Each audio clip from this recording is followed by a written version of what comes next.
কিশোরগঞ্জে দিনকে দিন কিন্তু আবহাওয়ার যে তারতম্য সেটি কিন্তু হয়েই যাচ্ছে।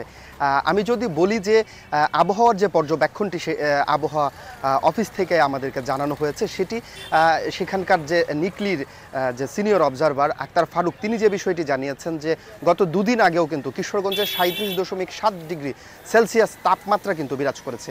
এছাড়াও যদি বলি গতকাল সেটি কিন্তু নেমে এসেছিল 35.2 ডিগ্রিতে। তিনি যেই বিষয়টি জানিয়েছেন আজকে কিন্তু সেটি আরও বেড়েছে, যেটি বলেছেন যে আজকে গতকালকের তুলনায় তাপমাত্রা অনেকটাই বেশি।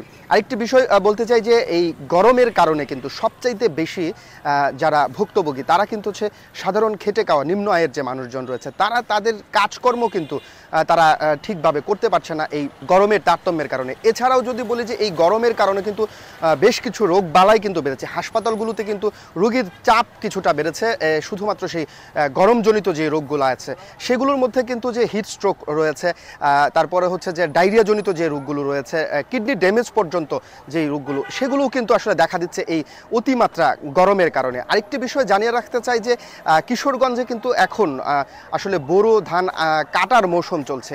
সবচাইতে বেশি বিপাকে রয়েছে কিন্তু তারা যারা আসলে বোরো ধান কাটাতে ব্যস্ত, সেখানটায় কিন্তু কিছুটা শ্রমিক সংকটও দেখা দিয়েছে। এই তপ্ত রোদে কিন্তু তারা আসলে সেই হাওরের বুকে কিন্তু তারা কাজ করতে পারছে না, এই বিষয়টি কিন্তু তারা জানিয়েছেন। কিশোরগঞ্জ থেকে তাপমাত্রার খবর আমার কাছে ছিল এই সর্বশেষ।